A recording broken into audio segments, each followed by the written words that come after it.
Buenas noches. Damos la más cordial bienvenida a todos nuestros espectadores, quienes nos acompañan en la transmisión en vivo a través del Facebook y de la plataforma Zoom del CAP Regional Lima. Esta noche nos reunimos para continuar con la tercera y última sesión del ciclo de conferencias denominado Semana de Colombia, Medellín, un ejemplo en el mundo de resiliencia, organizado por la Sociedad Colombiana de Arquitectos Regional Antioquia y el CAP Regional Lima. Agradecemos por su presencia en nuestro panel a la arquitecta Diana María Hoyos Chica, presidente de la Sociedad Colombiana de Arquitectos Regional Antioquia, también al arquitecto Jorge Ruiz de Somocurso Hidalgo, decano CAP Regional Lima, y a la arquitecta Catherine Ibáñez Salas, directora regional de Bienestar. Queremos dar también un agradecimiento muy especial a nuestros expositores, el politólogo José Luis Correa Henao y al arquitecto Juan Manuel Patiño Marín. Muchas gracias a ustedes por estar presentes esta noche. Queremos recordarles a todos nuestros espectadores que pueden realizar sus consultas en la sección Preguntas y Respuestas, que está ubicada en la parte inferior de la pantalla Zoom, para que al finalizar la presentación puedan ser respondidas por nuestros expositores.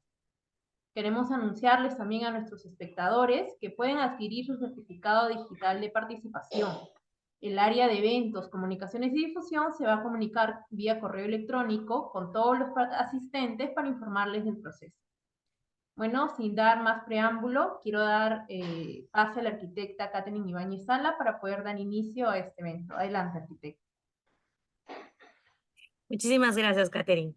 Sí, el día de hoy culminamos un gran ciclo de conferencias de nivel A1 con todos los ponentes que hemos tenido realmente excelentes, teniendo el día miércoles con los arquitectos Sergio Maya y Luis Cuartas hablando sobre el urbanismo científico y la importancia realmente de que justamente la arquitectura debe ser enfocado en el ciudadano antes de pensar en macro, ¿no? Tenemos que ir siempre a la necesidad del ciudadano, y que me quedo con una frase de la primera conferencia, con que el problema puede encontrarse dentro de la ciudad, pero la solución se encuentra en el ciudadano, en el caminante, en el que labora día a día. El día de ayer, justamente jueves, hemos tenido dos temas: accesibilidad con el arquitecto Diego Echeverry y sostenibilidad con el arquitecto Juan Miguel Durán, donde puntualmente hablamos de una arquitectura totalmente humanista, donde tenemos que visibilizar realmente justamente ese tipo de porcentaje que tenemos dentro de nuestra sociedad, que muchas veces tratamos de pasar al final al elaborar nuestros proyectos, cuando realmente son de importancia número uno para poder solucionar y darle el énfasis necesario a una mejor solución dentro de los proyectos que se vienen desarrollando, que venimos desarrollando todos los que nos encontramos el día de hoy. Y el día de hoy, para poder finalizar realmente este ciclo de conferencias que ha sido excelente, tenemos al arquitecto Juan Manuel Patiño con el tema sociedad civil, sector privado. Él ya es caserito de la Regional Lima, justamente él nos pudo acompañar en la última bienal que se desarrolló acá en Lima, Perú. Uno de los ponentes realmente ovacionado porque sus temas son realmente puntuales y muy importantes.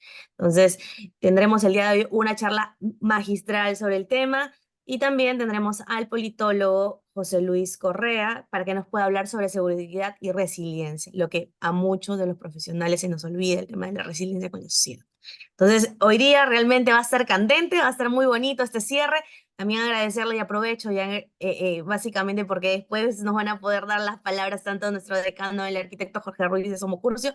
Agradezco principalmente a la arquitecta Diana Hoyos. Gracias por toda la gestión desarrollada, por el trabajo en conjunto, por estar en la preparación de este evento cerca de mes y medio para poderlo llevar a cabo. Y creo que el trabajo en conjunto entre ambos colegios ha sido bastante enriquecedor, y definitivamente cuando se encuentre por Lima, pues acá la estamos esperando Claro para que poder sí, intercambiarnos. Muchísimas gracias, y con mucho podemos dar gusto. inicio a las conferencias. Muchísimas gracias, arquitecta, por sus palabras. Bueno, iniciamos el tercer y último día de este ciclo de conferencias. Como ya lo ha mencionado la arquitecta, el día de hoy vamos a manejar los temas seguridad y resiliencia y sociedad civil, sector privado. Permítame un minuto para compartir una breve presentación. Ya. Bueno, como ya lo hemos mencionado, el ciclo de el ciclo de conferencias, perdón, denominado Semana de Colombia, se ha dado del 24 al 26 de abril, siendo esta la tercera y última sesión. El día de hoy nos van a acompañar el arquitecto Juan Manuel Patiño Marín y el politólogo José Luis Correa Henao.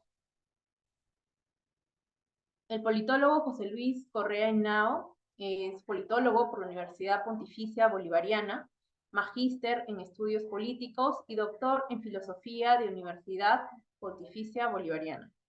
Es director técnico en Medellín, coautor del libro Análisis diagnóstico de la situación y las políticas públicas de educación, publicado en versión digital por la Agencia de Educación Superior de Medellín, Sapienza. Lo acompaña también el arquitecto Juan Manuel Patiño Marín, quien es arquitecto de la Universidad Pontificia Bolivariana de Medellín, magíster en planeación urbana de la Pontificia Universidad Javeriana de Bogotá y especialista en planeación urbano regional y medio ambiente de la Universidad Nacional de Colombia, subdirector de planeación territorial de la Alcaldía de Medellín, subdirector de proyectos y subdirector de planeación del área metropolitana de Medellín. Es jefe de la unidad de gestión urbana del Metro de Medellín desde 2016 hasta la fecha. Bueno, quiero dar pase para que puedan iniciar las conferencias del día de hoy. Muchísimas gracias. Adelante, por favor. Muy buenas noches a todos. Muchísimas gracias por esta invitación. Tengo que decir de manera preliminar que yo me desempeño actualmente en la alcaldía de Medellín como funcionario público. Trabajo particularmente en la Secretaría Privada de la alcaldía de Medellín y creo que esta anotación es importante para aclarar que cualquiera de las cosas que yo diga en ejercicio de que espero que sea un ameno espacio de conversación y de reflexión, no compromete de ninguna manera la posición institucional de la alcaldía de Medellín. Diciendo esto, pues tengo que anotar que para mí es un verdadero halago compartir este espacio con ustedes. Ustedes son un público especializado de arquitectos, ¿sí? Y el hecho de yo ser invitado a pensar la ciudad, a hablar sobre la ciudad de Medellín en calidad de politólogo, es realmente valioso teniendo en cuenta que la participación de la ciencia política al estudio de las ciudades es bastante marginal si lo comparamos con el aporte que se realiza desde el nicho disciplinar de la arquitectura.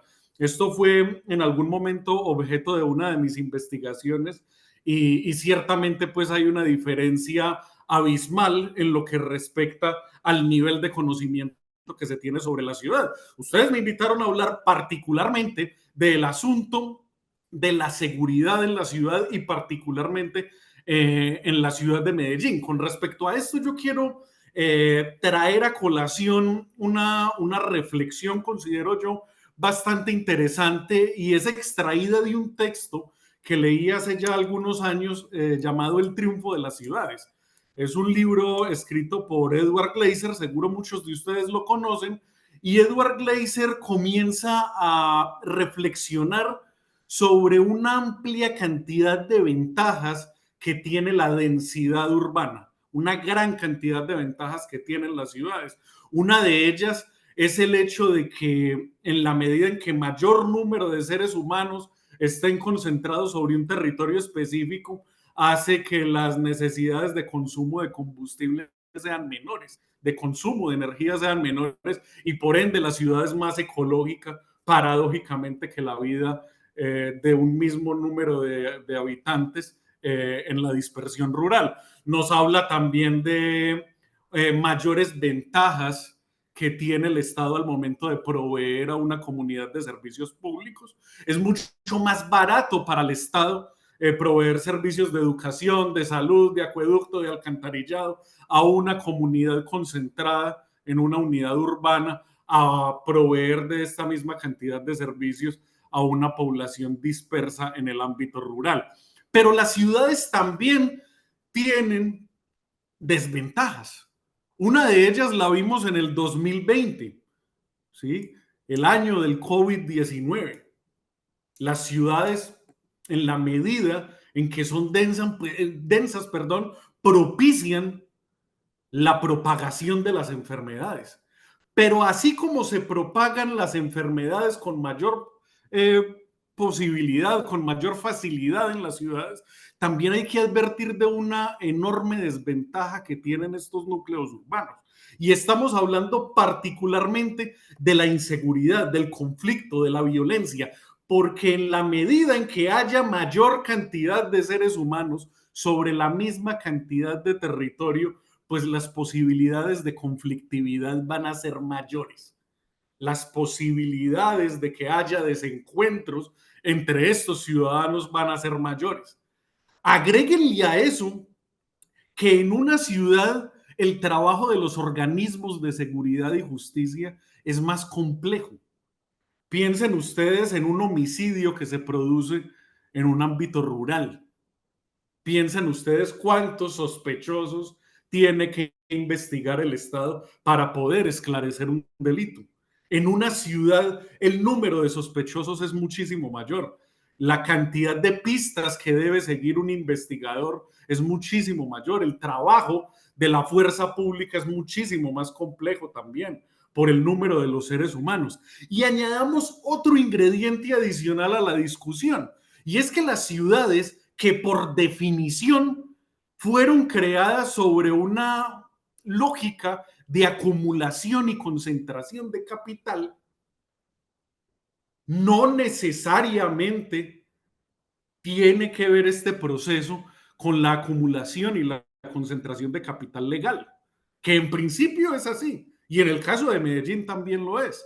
Sin embargo, hay que advertir que en las ciudades los capitales ilícitos también se acumulan con mayor facilidad y también se concentran con mayor facilidad. En el campo el dinero producto del ilícito es perceptible. Cualquiera se da cuenta en el campo de que una persona es un narcotraficante porque la diferencia, la brecha económica entre un campesino y un narco es demasiado elevada. En una ciudad, esconder los dineros productos de las actividades ilícitas es mucho más fácil. Es más fácil que pase desapercibido la tenencia de este dinero. Dicho esto, y para aterrizar particularmente en el caso de Medellín, hay que destacar otra cuestión que tiene que ver con la globalización que se suma a esa complejidad de la que ya hemos venido hablando en materia de seguridad y que por definición tienen las ciudades. Y es que Medellín termina siendo de alguna manera víctima de la globalización de los últimos 50 años. Y con esto quiero anotar que no estoy aludiendo al ese viejo y reciclado discurso marxista según el cual la globalización es la causa de uno y cada uno de los problemas que tenemos como humanidad. No estoy hablando de ello. Estoy aludiendo específicamente al hecho de que la globalización, con toda la circulación de capitales entre las fronteras de los países y de los estados, permitió también la globalización de los mercados de lo ilícito. Y en Medellín, la violencia comienza a registrarse en la década de los 70 de la mano del auge del contrabando. ¿Sí? Medellín durante muchos siglos fue una ciudad apacible, más que una ciudad, una villa.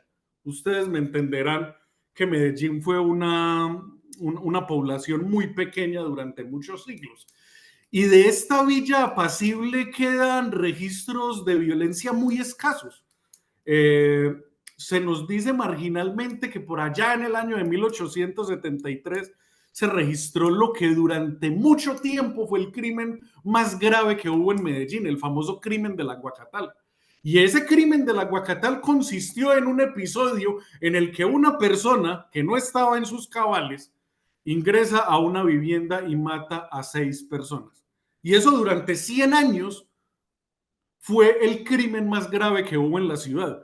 Hasta que en 1975 se registra el primer episodio de violencia colectiva significativo que podemos mencionar en el caso de Medellín. Estamos hablando de la guerra del Marlboro.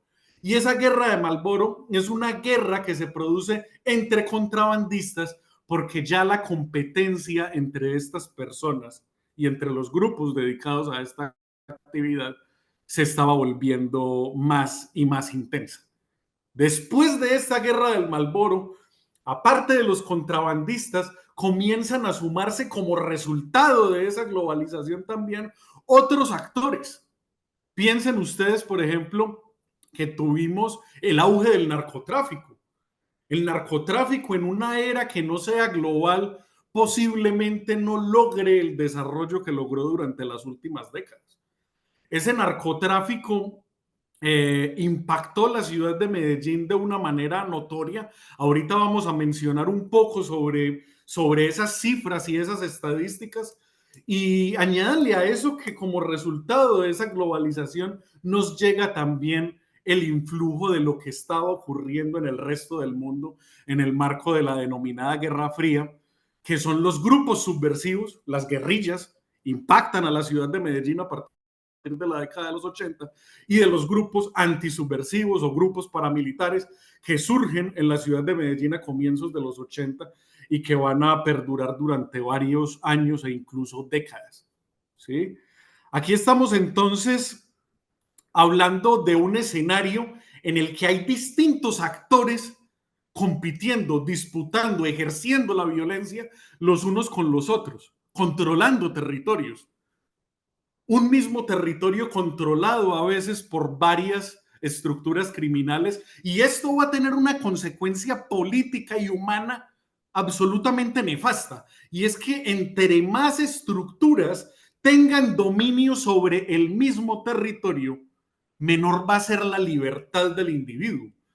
Cuestión de remitirse a la filosofía hobbesiana que nos alude a que un individuo es más libre entre menos estamentos de autoridad tenga encima. ¿Sí? El ideal para Hobbes es que un individuo solamente obedezca las órdenes o la autoridad de un Estado, de un solo estamento. En Medellín el caso no fue ese. Aquí hubo un oligopolio de fuerzas criminales y Pablo Escobar fue el jefe del cartel de Medellín, es el ejemplo de ese grupo más violento. Pablo Escobar fue la persona capaz de imprimir mayor letalidad al ejercicio de la violencia en la ciudad de Medellín.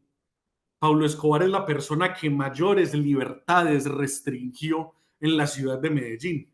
¿Y a qué se debe a que Pablo Escobar sea un tipo particularmente violento en la historia de nuestra ciudad? El haberse involucrado en dos tipos de guerras. En primer lugar, en lo que se ha denominado las guerras horizontales, que son las guerras que se producen entre estructuras criminales, casi que equiparables. Pablo Escobar entabló guerras con grupos de contrabandistas en su época, con el M-19, con el Cartel de Cali, con cualquier cantidad de organizaciones. Ese tipo de violencia es, digamos, común en las ciudades latinoamericanas. Sin embargo, Pablo Escobar también se involucró en una guerra vertical. ¿Y qué quiere decir una guerra vertical? Una guerra entre un grupo criminal y un Estado. En este caso, el Estado colombiano, todo derivado de una disputa alrededor de una reforma política que se quería implementar en Colombia, en la que como mecanismo de lucha contra estos narcotraficantes estaban proponiendo el recurso de la extradición hacia los Estados Unidos, que era lo único a lo que estos señores le tenían miedo. Y esa guerra contra el Estado se prolongó durante cerca de 8 años. Durante cerca de 9 años, entre 1984 y 1993, cuando muere Pablo Escobar, desde el momento en el que matan al ministro de Justicia, Rodrigo Lara Bonilla. ¿Y cuál es el balance de esta guerra? Bastante lamentable. El balance nos dice que a comienzos de la década de los 90, Medellín era conocida como la ciudad más violenta del mundo. Incluso era conocida como la capital mundial del crimen. Estamos hablando de que en 1991 la tasa de homicidios por cada 100.000 habitantes alcanzó el pico histórico. de la historia de la ciudad y me atrevería yo a decir de la humanidad en las ciudades, en la historia de las ciudades del mundo. Porque 381 homicidios por cada 100.000 habitantes es algo desproporcionado, descomunal. Piensen ustedes solamente en el hecho de que hoy por hoy, en el año 2023, la ciudad más violenta del mundo fue la ciudad de Celaya, en Guanajuato, en México. Y esa ciudad de Celaya cerró con una tasa de homicidios de 109 por cada 100.000 habitantes. O sea, en época de Pablo Escobar, nosotros llegamos a triplicar la violencia de la que hoy es la ciudad más violenta del mundo. ¿Sí? En la ciudad se llegaron a registrar 12 homicidios cada 8 horas. Es una cosa absolutamente desproporcionada, absolutamente bestial. Y por otro lado, la violencia sacrificaba principalmente a los jóvenes. Cuestión de decir que en el año de 1986, el promedio de jóvenes, el promedio en la edad de las víctimas de homicidio era entre 35 y 45 años. En el año de 1989, solamente en 3 años, el 70% de los muertos, de las víctimas de la violencia en Medellín, eran jóvenes entre 14 y 20 años. Una cosa supremamente triste. Pero Medellín a partir del año de 1993 se comienza a recuperar. Pablo Escobar fue dado de baja en este año de 1993 y desde entonces Medellín es una ciudad mejor. Medellín ha dado muestras de esa resiliencia, de esa capacidad de sobreponerse a las crisis. En Medellín ha aumentado vertiginosamente la inversión social, ha aumentado el PIB, se ha disminuido el analfabetismo a niveles mínimos. Medellín ha sido reconocida como referente de investigación científica, desarrollo tecnológico e innovación. Hoy es el segundo destino turístico de Colombia y uno de los primeros destinos del mundo para los nómadas digitales. Y todo esto gracias, y con esto no me quiero meter en el tema que nos va a desarrollar Juan Manuel enseguida, al trabajo mancomunado del Estado, de las universidades y de las empresas. A todos ellos hay que reconocerles el esfuerzo por visibilizar la guerra, el esfuerzo por atender a los jóvenes insertos en los ámbitos de violencia, el esfuerzo por dar oportunidades a los excombatientes, el esfuerzo por trabajar con las víctimas. Universidad, empresa y Estado, todos trabajaron por mejorar la calidad de vida desde múltiples áreas que podamos mencionar en materia de salud, de educación, de vivienda. Sin embargo, pese a que reconozco muchos de esos avances que se han logrado con el trabajo mancomunado de estos actores, también debo hacer una salvedad, y es que yo no creo en la historia rosa de Medellín. Yo creo que en la historia de Medellín hay algo de mito, y es que se ha afirmado que gracias a las oportunidades educativas, que gracias a la inversión en ciencia, tecnología e innovación, que gracias a la inversión incluso en lo urbano, se han logrado disminuir los niveles de violencia. Yo no creo en los círculos virtuosos de las políticas públicas. Una inversión en lo urbano soluciona un problema público de déficit de aspectos urbanos, de equipamientos urbanos, de espacio público. Una inversión en educación soluciona un problema en educación, pero no solucionan un problema de seguridad. Los problemas de seguridad exigen políticas públicas específicas que atiendan a todas las dificultades y todas las complejidades que tiene la seguridad como tal. Por aludir, porque ya siento que se me está agotando el tiempo. ¿Cuánto tengo? Disculpen. 5 minutos. 5 minutos, perfecto. Por aludir a la actualidad de Medellín en términos de seguridad, quiero rescatar algunos retos para luego terminar con algunos avances y algunos logros que destaco yo en esta materia. ¿Cuáles son estos retos que tiene todavía Medellín en materia de seguridad, pese a que, como lo vamos a ver enseguida, se ha producido un avance bastante notorio, y es que los estados operan en territorios específicos. La alcaldía de Medellín invierte en seguridad para trabajar sobre el territorio de Medellín. El Estado colombiano gestiona la seguridad en el territorio colombiano. El crimen organizado no conoce fronteras y por eso combatirlos es tan complejo. Porque en el momento en el que una estructura criminal entienda que está aumentando la, la acción de fuerza, por poner un ejemplo, en un territorio, pues se desplaza a otro territorio donde quizá no lo presionen tanto y la amenaza sigue existiendo y puede seguir cerniéndose sobre la ciudad de Medellín. Por otro lado, el control efectivo del territorio, que ha sido una tarea que históricamente ha escapado de los niveles nacional y local, sigue siendo una constante. En Medellín se han implementado diversos procesos de negociación. Podemos hablar de negociaciones con las guerrillas de los barrios de Medellín en la década de los 90, negociaciones con grupos paramilitares a comienzos de la década del 2000. Se han producido confrontaciones frontales a estas estructuras, innumerables, contra el cartel de Medellín. Podemos destacar la Operación Orión en contra de las FARC, todo lo que ustedes se quieran imaginar. El Estado ha hecho un esfuerzo grande por negociar y por reprimir con los violentos, por reprimir a los violentos. Pero esos esfuerzos de negociación y esos esfuerzos de confrontación no han sido acompañados por políticas que le permitan al Estado lograr ese control efectivo de los territorios. Por otro lado, hay un reto grande en materia de seguridad y es que esta apenas desde hace muy poco, desde hace unos 6 años, viene entendiéndose como un hecho metropolitano.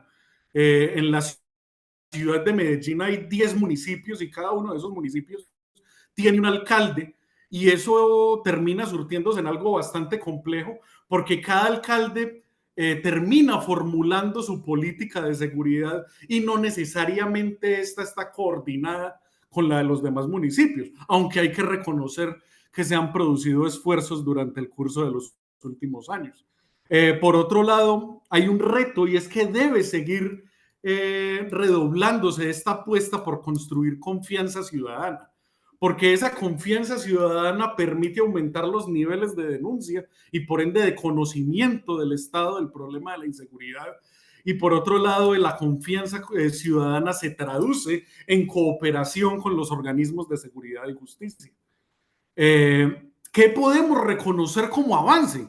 Porque digamos que no se trata de reconocer el vaso medio vacío, sino que también creo en el valor de la autocrítica y en el reconocimiento de que aquí sigue habiendo problemas de seguridad. ¿Cuáles son los avances que podemos reconocer aquí? Una reducción drástica de la violencia homicida, drástica. Medellín pasó de tener esa tasa de 381 homicidios por cada 100.000 habitantes en el año de 1991 a tener 14 en el año 2023 por cada 100.000 habitantes. ¿Qué quiere decir esto? Que luego de 32 años la violencia homicida es 27 veces menor. Es una disminución bastante significativa.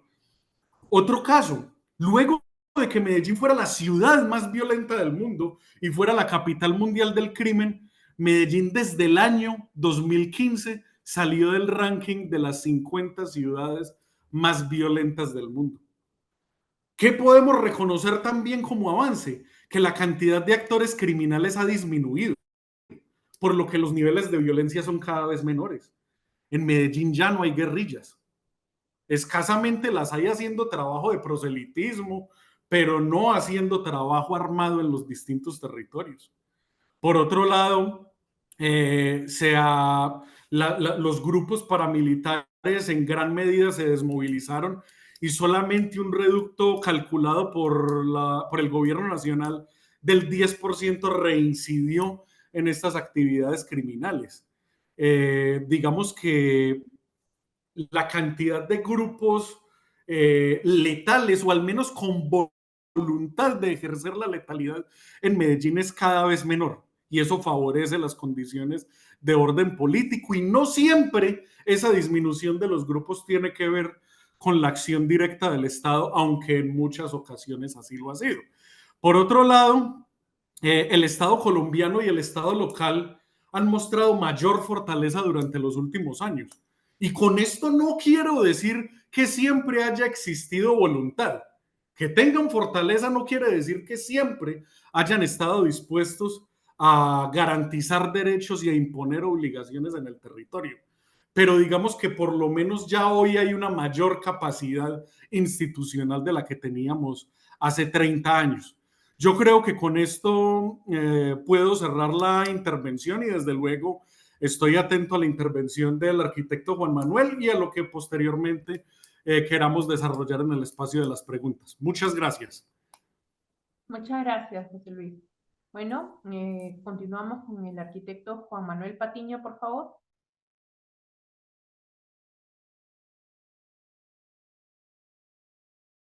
Arquitecto, su audio, por favor. Ahí me están escuchando. Perfecto. Listo.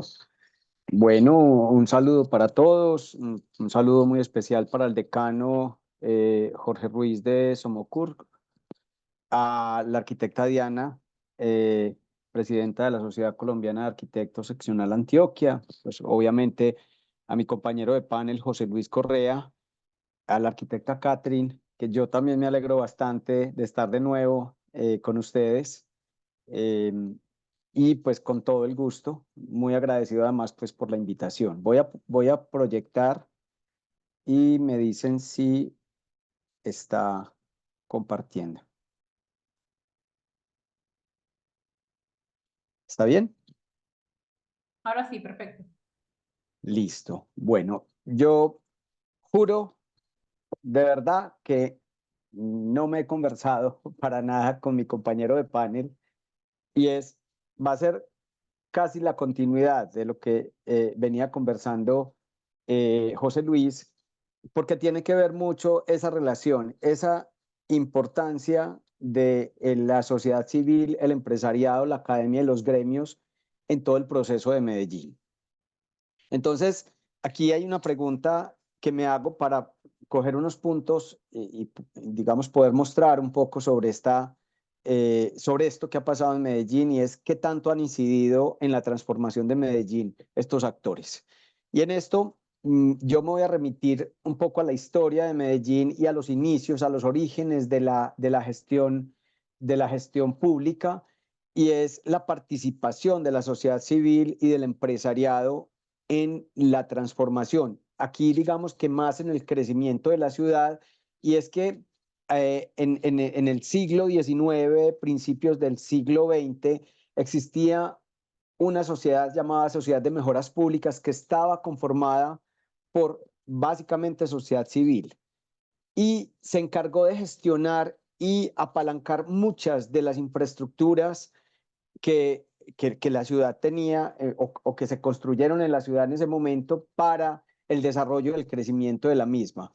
Y esto iba de la mano del desarrollo industrial y de las grandes infraestructuras como el ferrocarril o como el aeropuerto, que nos conectaban con el mundo y digamos, con el entorno y con el mundo. Y esto, pues de alguna manera, fue como el apalancamiento para ese momento, digamos, floreciente que tuvo la ciudad como ciudad industrial, la ciudad más importante en materia industrial en el país. A pesar de estar al interior del país, a pesar de ser una ciudad de interior, era una ciudad industrial por muchas razones, entre otras por esas infraestructuras como el ferrocarril o como el aeropuerto, pero además también por todas las oportunidades que habían en materia de servicios públicos, en materia de materia prima, además, valga la redundancia.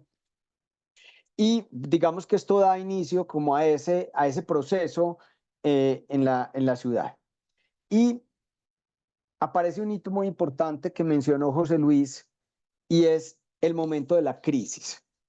El momento de la crisis en Medellín fue, digamos, muy desastroso, muy lamentable, además muy doloroso para esta ciudad. Como ya lo mencionó José Luis, nosotros éramos la ciudad una de las ciudades más violentas del mundo. Una ciudad que además tenía que encerrarse después de las 9 de la noche, lo digo porque a nosotros nos tocó, estando en la universidad, tener que encerrarnos a las 8 de la noche porque había toque de queda de lo complejo y violento que estaba la ciudad en ese momento. Entonces, una ciudad que en los años, entre finales de los años 70 y hasta principios de los años 90, empezó un proceso de desmonte de la industria. El ferrocarril deja de funcionar, o sea que ya no estábamos en ese mercado mundial tan importante, porque el ferrocarril era de alguna manera un canal seco que comunicaba los dos océanos, un ferrocarril que pasaba por la mitad de Medellín, pero que podía llegar hasta el Océano Atlántico y hasta el Océano Pacífico, o sea, conectaba con los puertos más importantes. Por lo tanto, estábamos económicamente digamos, en el comercio mundial. El ferrocarril deja de funcionar y empieza un deterioro de la actividad industrial en la ciudad, y paralelo a esto, todo digamos, la maquinaria del narcotráfico empieza digamos, a imponerse, y esto, además de la transformación económica, nos transforma también desde el punto de vista cultural. Toda esa generación, esa población que además sirvió como caldo de cultivo para el narcotráfico, que estaba creciendo en los barrios sin empleo, un nivel de desempleo altísimo, un nivel de violencia altísimo. Esto sirvió bastante para que las estructuras del narcotráfico llegaran a los barrios, precisamente a tratar de convencer a nuestros jóvenes en ese momento para trabajar precisamente para ellos. Entonces, la violencia y digamos, el deterioro económico que había en este momento era supremamente complejo. Y en ese momento también aparecieron, iban paralelos a todo este proceso del narcotráfico y de la violencia en la ciudad. También estaba paralelo, y más adelante les voy a hablar, como ya escucharon, yo trabajo con el Metro de Medellín. En ese momento estábamos en el año 86, 85 más o menos, arranca la construcción del Metro de Medellín. Entonces, paralelo a toda esta escena en la que estábamos de violencia en la ciudad, se estaba construyendo una de las infraestructuras más importantes de la ciudad, pero además que era, digamos, uno de los hechos metropolitanos más importantes, porque era la estructura de movilidad y transporte más importante que se estaba construyendo en ese momento, pero además también era una de las obras públicas más importantes que se estaban construyendo en el país en ese momento. Y paralelo a esto, un proceso bastante complejo en materia de, digamos, de corrupción, desafortunadamente, y yo estoy completamente de acuerdo con José Luis cuando menciona que no podemos caricaturizar la experiencia de Medellín. Digamos que avanzamos en muchos temas, avanzamos en transformación urbana, avanzamos en transformación cultural, avanzamos en educación, bajamos muchos niveles de violencia, pero nos falta muchísimo todavía por trabajar. Y esto yo siempre que trato, y si se acuerdan algunas personas que estén aquí cuando en mi charla en la Bienal de octubre, insisto bastante cuando estoy contando algo sobre Medellín, y es: no se imaginen que Medellín está pues en el punto más alto de la transformación y que no hay problemas. Aquí siguen habiendo muchísimos problemas, pero digamos que con esos niveles de resiliencia que hemos tenido, hemos aprendido a enfrentar esa cantidad de problemas que tenemos. Entonces, uno de ellos fue esta época entre los años 80 y los años 90, que fue muy compleja, bastante compleja. Una de las cosas más importantes que había para la puesta de la crisis, en los años 90 se formula el primer plan estratégico para Medellín, y esa formulación del primer plan estratégico tenía como soporte un consejo rector que además en él participaba la sociedad civil, participaba la academia, participaban los industriales, participaban los medios de comunicación, y fue una cosa bastante importante porque de ahí surgen, y en ese momento además también, unos procesos de formación de las comunidades para participar.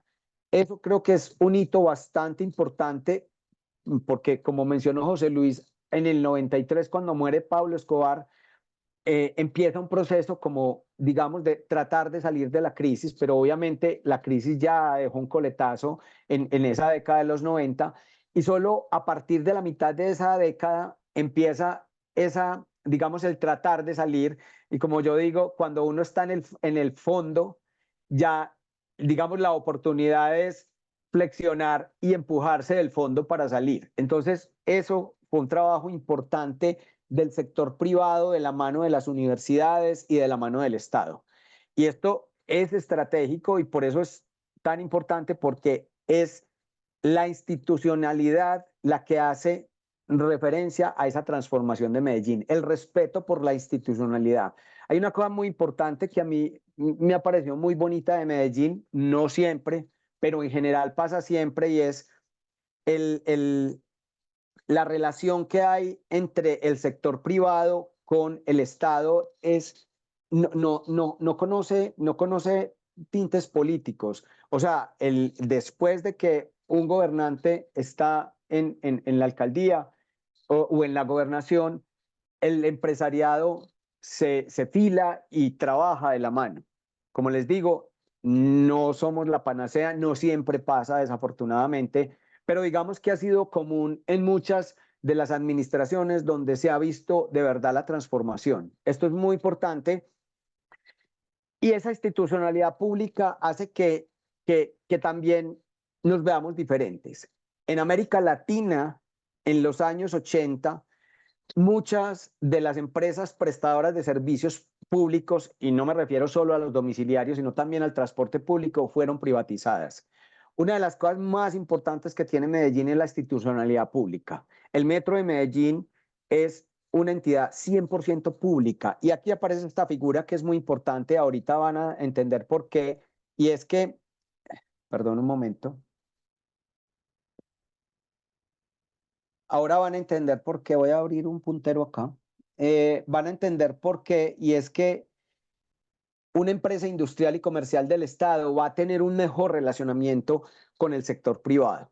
Entonces, el Metro de Medellín es una de ellas. El Metro opera el sistema de transporte masivo en el Valle de Aburrá, con todas las modalidades de transporte que tenemos, todas las tecnologías, pero es una entidad pública que opera el sistema de transporte. Y esto es muy importante, y es muy importante un poco, y ustedes lo van a entender, que tienen una línea 1 que opera una empresa, que tienen una línea 2 y una línea de buses que opera otra empresa. Creo que una de las cosas importantes es que la operación sigue estando en manos de lo público, y además es una sola empresa la que opera y coordina ese transporte público. Y por otro lado, las empresas públicas de Medellín, que también son 100% públicas y que además se encargan del suministro de agua, el alcantarillado y el saneamiento, la energía, tanto generación y suministro, el suministro de gas, la recolección y disposición de residuos sólidos, pero además también participa directamente en el apoyo a la construcción de las infraestructuras.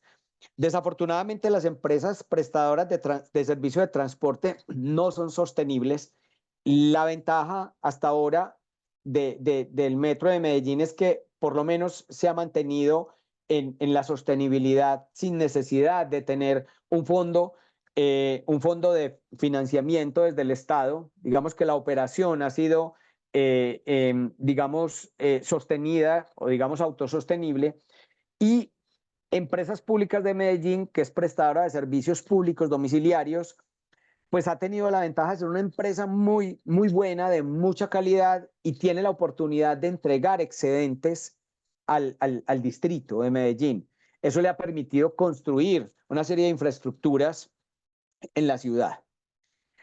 Y hay otra cosa que me parece que es muy importante resaltar aquí, y es el papel del Estado y la relación con el sector privado y con las comunidades. Tenemos un control político muy interesante en la ciudad.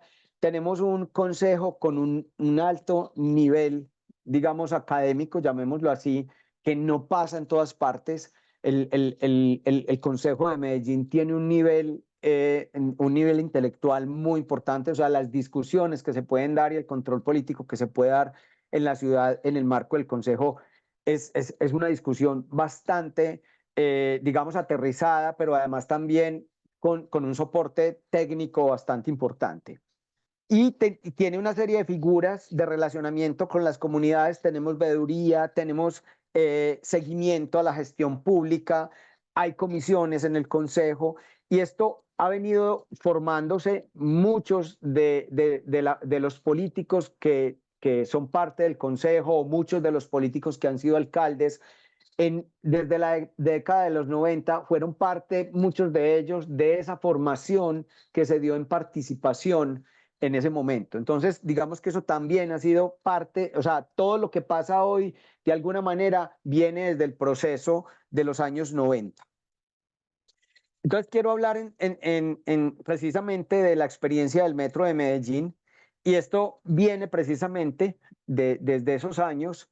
Desde hace más de 30 años se crea la cultura metro, y como les mencionaba ahorita, el Metro de Medellín se estaba construyendo en los años 90, en los años 80, 90, y en ese momento hubo un paro en la obra por más o menos 2 años.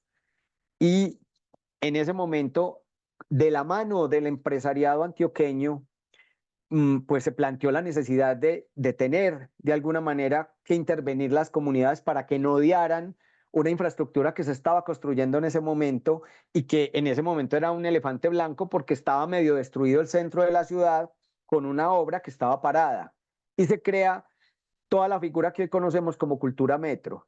La cultura metro no es nada más que un modo de relacionamiento positivo consigo mismo, con los demás y con el entorno. Y eso es lo que hemos aplicado en la gestión. Entonces, hay 5, digamos, ámbitos sobre los que trabajamos en eso, y es modelo de servicio, cómo mantenemos de muy buena calidad el servicio al ciudadano desde el transporte, toda la gestión humana y del conocimiento, y aquí hay una relación importantísimo. Aquí ven ustedes desarrollo de proveedores, no los voy a detallar todos porque no me daría tiempo, pero el desarrollo con proveedores es que el Metro de Medellín se construyó por alemanes y españoles en un consorcio en los años 90, y al principio todo lo que había que reparar había que mandarlo a Alemania a reparaciones. De la mano de las universidades y de pequeñas empresas y de grandes empresas locales, se empezaron a desarrollar prototipos, se empezaron a desarrollar habilidades para poder hacer mantenimiento y la producción de repuestos para el sistema metro al interior. Y eso ha sido supremamente exitoso porque hoy pudimos tener trenes repotenciados que venían desde hace 30 años y hoy tienen una vida útil casi similar a la que tenían, precisamente por la recuperación que se ha hecho de la mano de los proveedores y de las universidades, creando patentes y creando ese tipo de cosas. Y lo otro tiene que ver con la gestión con la ciudadanía y el entorno cuidado. Esto es muy importante porque de alguna manera la población ha aprendido, y paso rápidamente a esto, ha aprendido a ese relacionamiento con esa infraestructura, quieren la infraestructura, pero además también sienten que la infraestructura ha tenido intervenciones que han mejorado de alguna manera esas condiciones que tienen los territorios. Voy a ir acelerando porque creo que se me va acabando el tiempo. Entonces, aquí ven algunos ejemplos en las intervenciones de la infraestructura, y es de la mano de las mismas comunidades también se hace un trabajo de recuperación, no solo de la infraestructura pública, sino también de las fachadas. Hay una cosa muy importante que fue relevante en la transformación de Medellín, y es que, como les mencioné, nosotros no podíamos salir en algún momento al espacio público porque por todo el síndrome de violencia que teníamos, pero precisamente el espacio público y el equipamiento público fueron los elementos más importantes en la transformación de la ciudad, pero además también en la recuperación de la confianza del ciudadano por lo público. Entonces, por eso es que es tan importante los parques, por eso la utilización de los parques en la ciudad es muy alta, por eso la utilización de la infraestructura es muy importante, pero además también el cuidado de ella. Algunas intervenciones que no solo son desde el punto de vista digamos, de el mejoramiento y el ornato, sino también que tienen que ver con rasgos culturales y artísticos. Entonces, precisamente la participación en los proyectos desde el sector privado y desde las comunidades tiene que ver con esto, la participación de la ciudadanía desde que se inician los proyectos para generar lazos de confianza, la pedagogía que hay que hacer con ellos, pero además también esto va hasta la operación, o sea, qué pasa después para la sostenibilidad de los proyectos. Y aquí hay una cosa que es muy importante y es que el metro se vuelve, con su figura de industrial y comercial del Estado, se vuelve operador urbano precisamente para tener un mejor relacionamiento con los privados.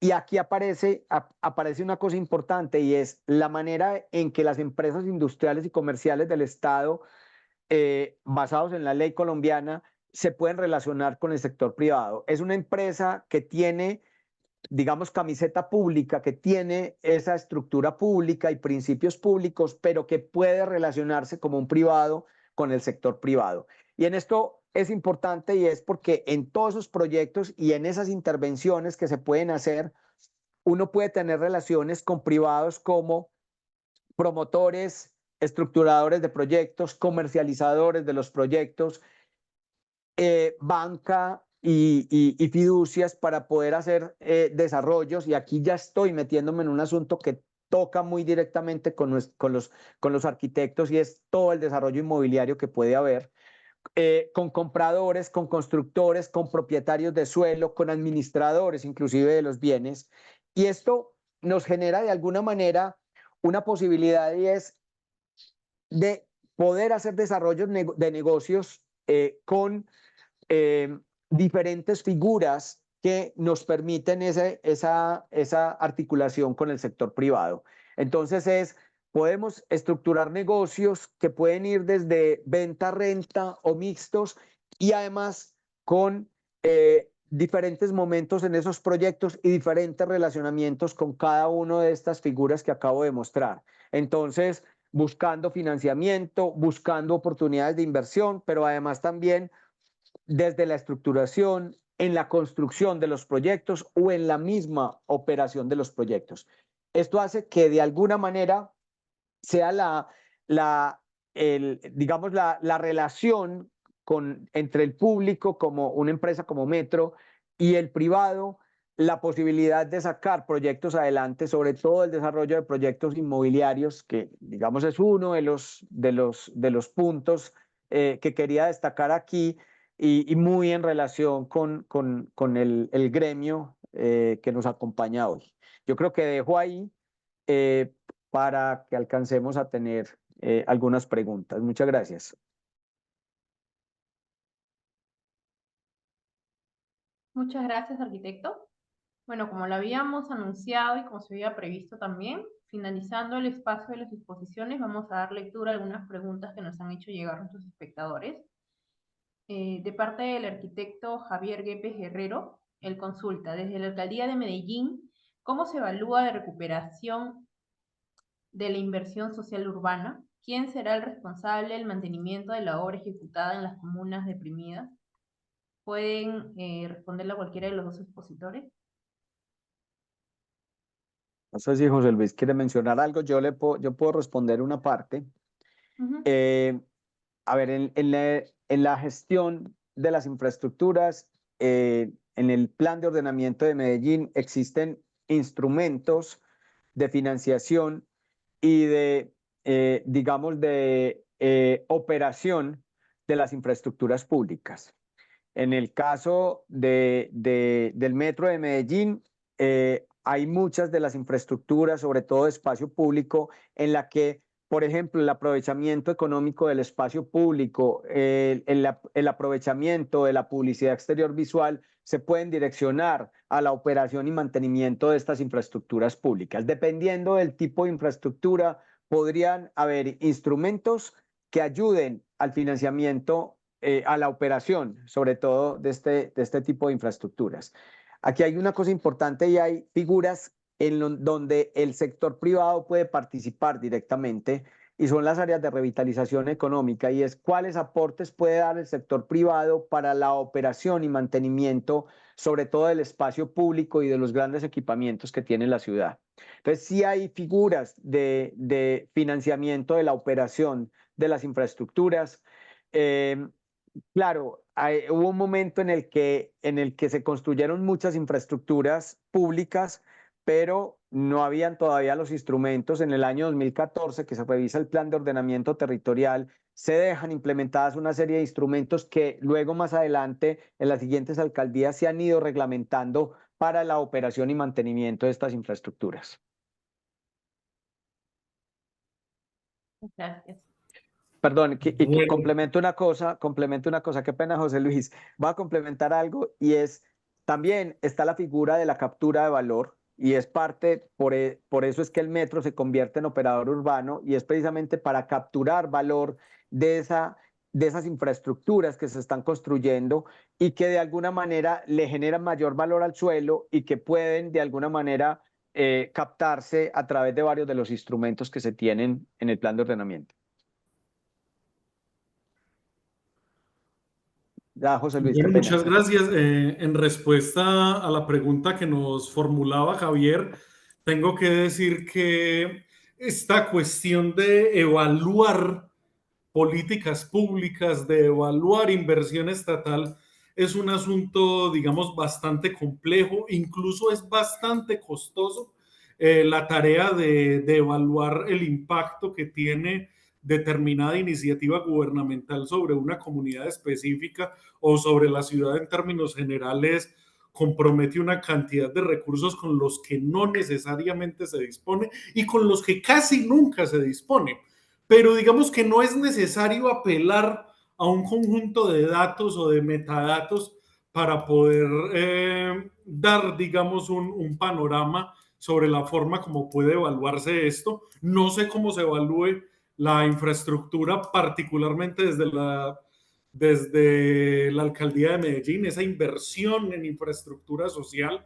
El tema del urbanismo social se ha estudiado bastante durante el curso de los últimos 15 años, pero sí podría decir que digamos es un balance bastante positivo. Yo creo que difícilmente alguien puede oponerse al desarrollo de cualquier cantidad de iniciativas y cualquier cantidad de infraestructuras que se han desarrollado en la ciudad durante los últimos años. Estamos hablando de construcción de bibliotecas, estamos hablando de de proyectos urbanos integrales, estamos hablando de inversión en espacios públicos, en parques públicos, en la remodelación de instituciones de educación superior.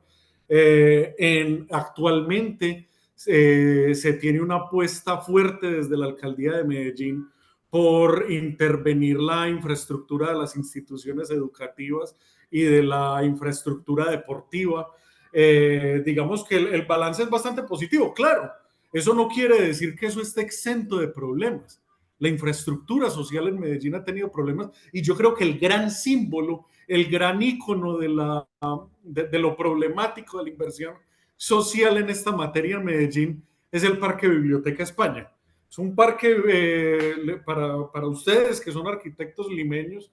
Estamos hablando de una biblioteca muy hermosa, pueden buscarla en Google, el Parque Biblioteca España.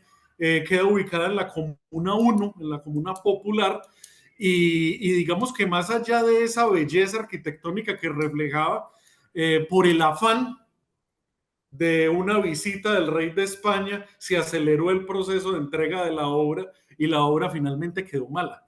Y estamos hablando de uno de los territorios más vulnerables de Medellín, donde está sentada parte de la población más pobre de Medellín.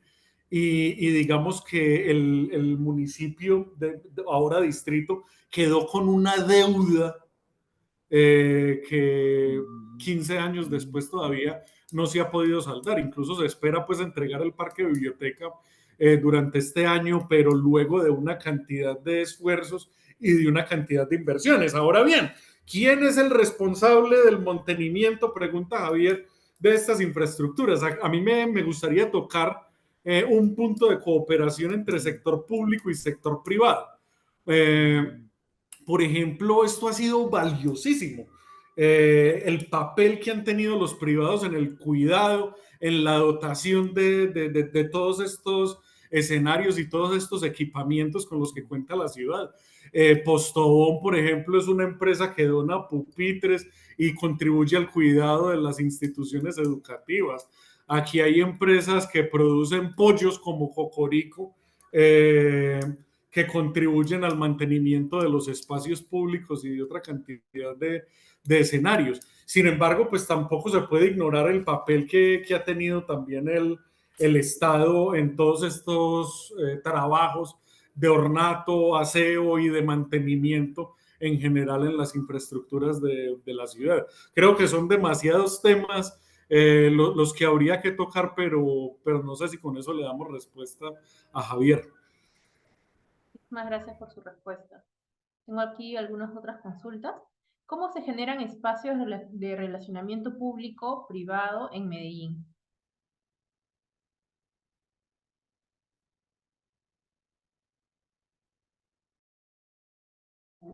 Su micro está silenciado, arquitecto. Sí. Bueno, como mencioné, en las empresas industriales y comerciales del Estado hay digamos, reglamentaciones para ese relacionamiento.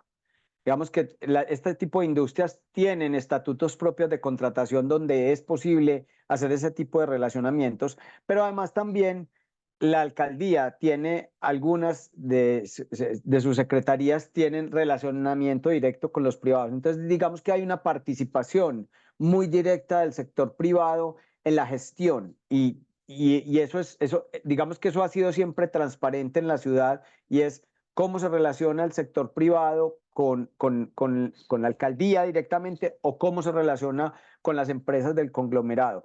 Esto es bastante importante y como mencionaba José Luis, en algunos casos son de cooperación directamente del empresariado, del sector privado con la responsabilidad por las infraestructuras públicas. Y por otro lado, las instancias de relacionamiento con las comunidades que tienen que ver también con las intervenciones que hace el Estado. Entonces hay procesos de participación que se hacen hoy. La ciudad tiene una política pública de protección a moradores y derecho de permanencia de las actividades económicas que permite evaluar los impactos que un proyecto, ya sea de infraestructura o de renovación o de reasentamiento de población, pueden generar sobre la misma y de alguna manera cómo mitigar de alguna manera, perdón, los impactos que se puedan generar. Entonces, hay diferentes instancias, o para relacionamiento con comunidades, para relacionamiento con el sector empresarial, o inclusive de participación y de trabajo de innovación y de investigación con las universidades.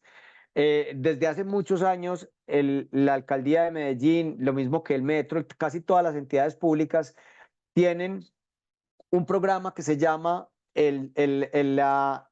prácticas de excelencia. Entonces, las universidades siempre mandan a estas instituciones públicas practicantes desde las diferentes carreras. Yo, por ejemplo, siempre he tenido practicantes de excelencia de arquitectura en todo el trabajo que hacemos y esto ha permitido que los estudiantes, desde que están terminando en las aulas, ya tienen un relacionamiento con lo público y cómo funciona. O sea, ya no es ajeno para los nuevos profesionales la operación de lo público. Y eso es un trabajo muy interesante y muy importante que en Medellín le ha apostado bastante a ello.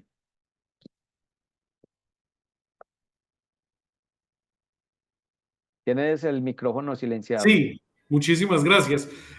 Yo quisiera añadir a la exposición que hace el compañero Juan Manuel, bastante completa, por cierto, que esos espacios de relacionamiento público-privados en Medellín se pueden generar, históricamente se han generado a través de la construcción de un vínculo de confianza y de constancia.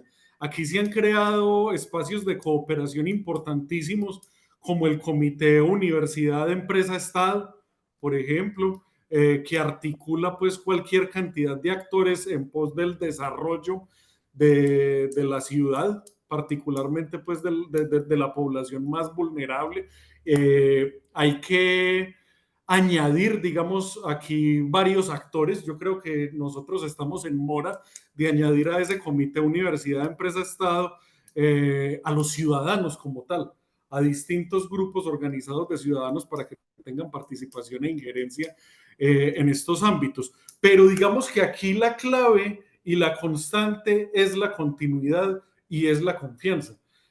Ha habido gobiernos, si bien el compañero Juan Manuel señalaba que hay una continuidad y una coherencia entre las distintas administraciones de Medellín al momento de trabajar de manera coordinada con los empresarios y con las universidades, también es cierto que ha habido momentos, e incluso recientes en la historia de Medellín, donde ese vínculo entre la empresa y la administración municipal o distrital se ha fracturado, se ha roto.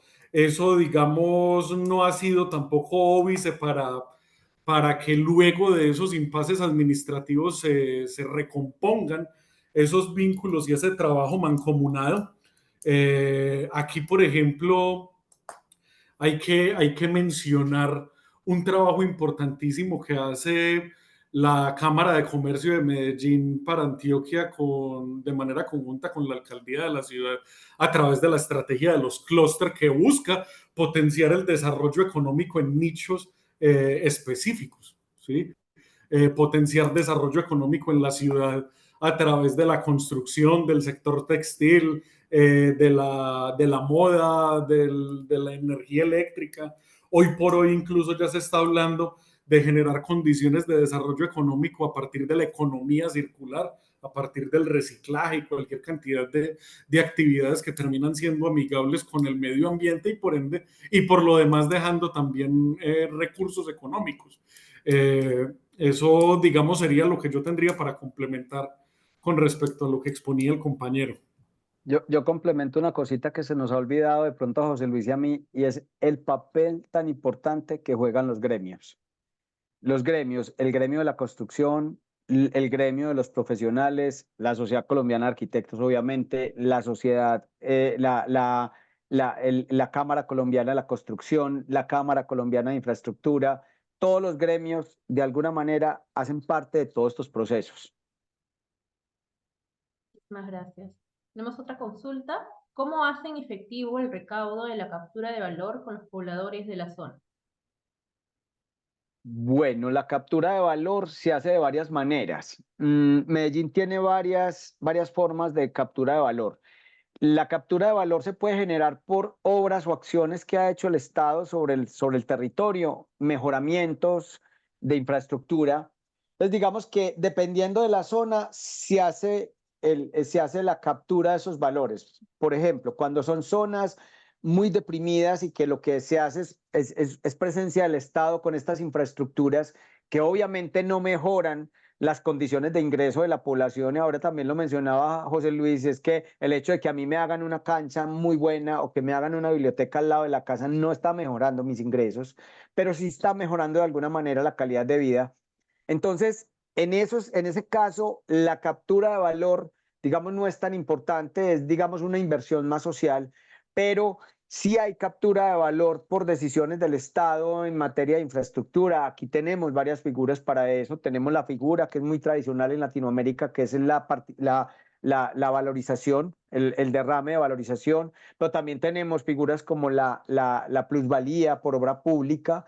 Y hay uno de los recaudos más importantes que tenemos, y es que en proporción al desarrollo inmobiliario tenemos unos aportes que se llaman obligaciones urbanísticas, y con eso la alcaldía construye espacio público y equipamiento. Inclusive hay sectores de la ciudad que están muy bien dotados y todas las obligaciones urbanísticas que se reciben allí se pueden trasladar a otra zona donde se requiere esas intervenciones. Entonces, hay varios instrumentos de captura de valor hoy en la ciudad. El Metro de Medellín está aplicando varios de ellos. Entre ellos es la posibilidad de desarrollar las infraestructuras de transporte público con actividades económicas para recuperar el valor del flujo que genera. Eso, la captura de valor se da como por varias fuentes o por lo menos por varios hechos y hay varios instrumentos que creería yo que necesitamos una charla ya completa para poderles contar en detalle. Muchas gracias. ¿Cómo se generan espacios de relacionamiento público-privado en Medellín? Esa ya la ¿Cómo? respondimos. ¿Sí? Sí, ya la habían escrito aquí, creo. Ok. ¿Qué tanto compromiso hay de las comunidades? Compromiso. Yo siento que Medellín, digamos, la cultura de Medellín, la cultura ciudadana de Medellín es supremamente comprometida con la ciudad. Digamos que y de hecho se nota hoy que tenemos tantas migraciones, se nota claramente la diferencia. Uno de los mejores ejemplos es la cultura metro, que tenemos hace más de 30 años y da cuenta del compromiso de las comunidades. Pero no solo eso, si uno revisa la cultura de pago del impuesto en la ciudad, es supremamente alta. O sea, la ciudad, la comunidad tiene confianza por el gobierno de tal manera que paga tranquilamente sus impuestos. Tenemos un nivel altísimo de pago de impuesto. Entonces eso da cuenta de esa confianza que tiene la comunidad. Por lo tanto, hay compromisos de las comunidades. De hecho, hay veces se va hasta el otro extremo y es la participación de la comunidad es tan fuerte que son capaces de parar una obra simplemente porque no están de acuerdo con ella o porque no hubo un proceso muy claro de participación. Entonces, sí hay mucho compromiso, creo yo, comparado con otras ciudades de Colombia o de Latinoamérica, hay mucho compromiso de las comunidades por lo público y por la gestión pública. Y no solamente en la construcción de una ciudad mejor, sino también en la conservación de la misma. En Medellín yo creo que se ha avanzado bastante y eso lo he notado yo durante mis 33 años de existencia, que la ciudadanía cada vez es más comprometida con el cuidado de sus entornos, con el cuidado de los equipamientos de ciudad. Ese ejemplo que daba Juan Manuel hace un momento de la cultura metro, yo creo que es incluso para referenciarlo mundialmente. Difícilmente en una ciudad del mundo se cuida tanto el metro de la ciudad como se cuida en la ciudad de Medellín. ¿Qué tanta influencia hay del sistema metro en las comunidades? Yo creo que es parte de lo que acabamos de decir, lo último que acaba de decir José Luis. O sea, hay una influencia tan grande que la población cambia sus patrones de comportamiento cuando está en la infraestructura metro. O sea, el metro se ha vuelto un patrimonio para la ciudad y por lo tanto digamos como su aprendizaje en el comportamiento dentro de la infraestructura ha sido supremamente bien recibido y se impacta bastante. Ahora, hay un nivel de credibilidad altísimo. El metro de Medellín por muchos años en encuestas que se han hecho, que se hacen a nivel nacional, es la empresa, una de las empresas más queridas por los antioqueños. O sea, hay, digamos, un reconocimiento de la empresa como empresa, pero además también del sistema de transporte en la ciudad. Okay. Continuando, ¿cuál es la relación de las entidades públicas y privadas y qué normativa soporta esto? La relación de las empresas públicas y privadas, digamos que en Colombia hay reglamentaciones para los procesos de contratación pública que tienen los entes territoriales. Y digamos, hay unas reglas del juego claras para participar, para el sector privado participar en los procesos de construcción digamos que en apoyo a mucha de la gestión que tiene que hacer el Estado. Pero las empresas industriales y comerciales del Estado tienen una normativa distinta, que es basada precisamente en una normativa que crea las empresas industriales para que sean parte del sector privado, llamémoslo así, como crear empresas desde lo público que puedan estar en el marco de la gestión privada. Y la reglamentación para las industriales y comerciales del Estado es distinta. en ejemplo Metro o Empresas Públicas de Medellín, tenemos estatuto propio de contratación en el cual definimos el modo de relacionamiento. Eso último que les mostré en mi presentación habla un poco de cómo se relacionan los privados en la gestión de proyectos con el metro, y es a través precisamente de reglamentación especial que tiene el metro para eso, fundamentada en una reglamentación nacional. Obviamente con todos los principios de la contratación pública, de transparencia, de equidad, de igualdad, pero propio. De la misma manera, mencionar que a nivel de la alcaldía de Medellín hay un marco de relacionamiento, una normativa que regula, digamos, insisto, este relacionamiento entre la administración distrital y las empresas industriales y comerciales del Estado y distintos entes descentralizados en los que el distrito de Medellín tiene asiento, bien sea en calidad de accionista mayoritario o en calidad de accionista minoritario.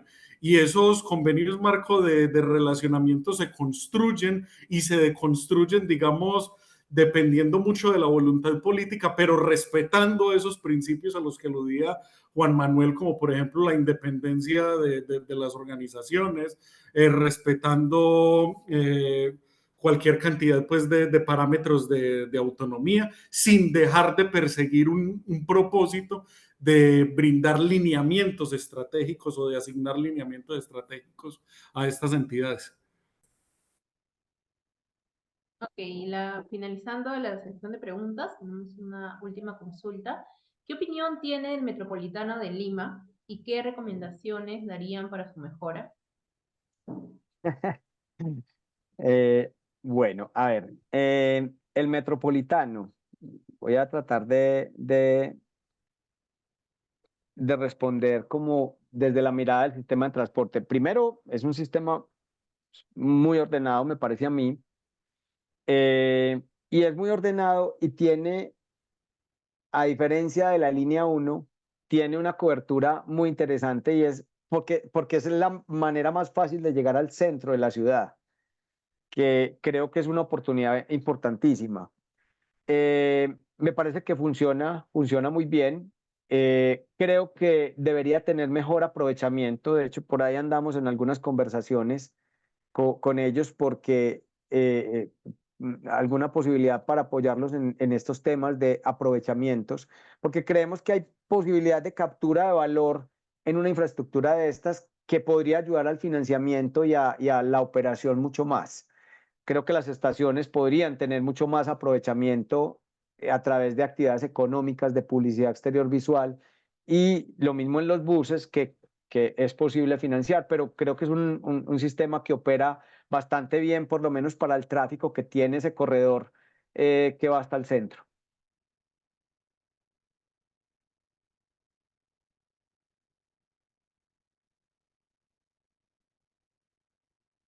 Tienes el micrófono apagado. Ok, disculpe. Si es que José Luis Correa no tiene ninguna opinión. Bueno, yo creo que es que ese asunto ya de la movilidad y del Metropolitano de Lima sí se sale de mi jurisdicción intelectual. Yo contesto por los dos. Ok, perfecto. Entonces, damos por finalizada la sesión de preguntas y ahora acercándonos ya a la parte final del evento del día de hoy, quiero dar pase a la arquitecta Diana María Hoyo Chica, quien es presidente de la Sociedad Colombiana de Arquitectos Regional Antioquia, para que pueda darnos unas palabras, por favor. Buenas noches a todos. Muchas gracias por la participación.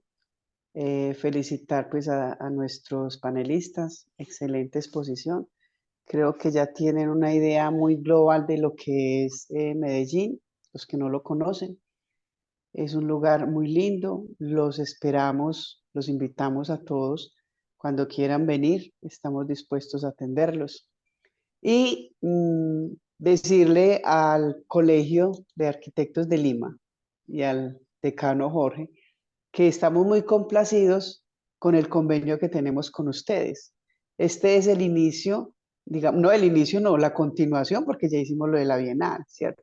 Entonces es cómo continuamos haciendo todos estos eventos que me parecen tan importantes, sobre todo de de capacitación y de estar y mostrarle a la gente muchas cosas que nos ayudan. Muchas gracias por todo. Ok, y ahora sí, vamos a pasar a las palabras como cierre institucional de parte del arquitecto Jorge Ruiz de Somocurcio Hidalgo, decano CAP Regional Lima. Adelante, por favor, arquitecto. Buenas noches con todos. Diana, buenas noches. Lo mismo, queridos expositores. Muchas gracias.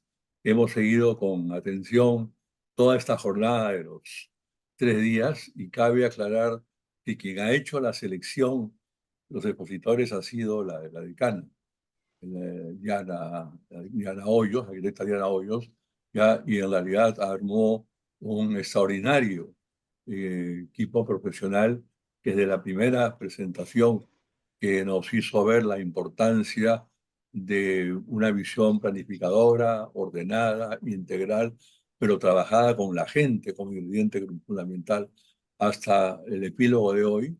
¿Ya? Creo que hemos tenido, querida Diana, unos expositores de lujo que yo agradezco y de hecho nos pone en deuda contigo, ¿no? Vamos a estar atentos a la continuación de esta relación y seguir profundizándola. Hay cosas que han quedado evidentes. Yo tengo una conocimiento y cercanía privilegiada, circunstancial con Medellín. A mí me tocó ser profesor invitado en la Nacional cuando se crea el PEVAL, el Programa de Vivienda para América Latina, financiado por el gobierno de Holanda, ¿no? Fui profesor invitado varias veces y realmente me tocó ser testigo de efectivamente todo este proceso de cambios en Medellín. Y me llamó la atención algo que los dos expositores han marcado ahora, y es que el éxito de una ciudad, el éxito de una gestión, y más aún si se trata de un proceso de recomposición o de regeneración o de nacimiento, tiene que ver con alianzas virtuosas, entre el caso de ustedes, Sí, entre el Estado, entre la academia, entre sus empresas, el sector civil y evidentemente la sociedad civil, ¿no? ¿Ya? Esta alianza virtuosa es de alguna manera la unión mágica, que es la que permite enfrentar.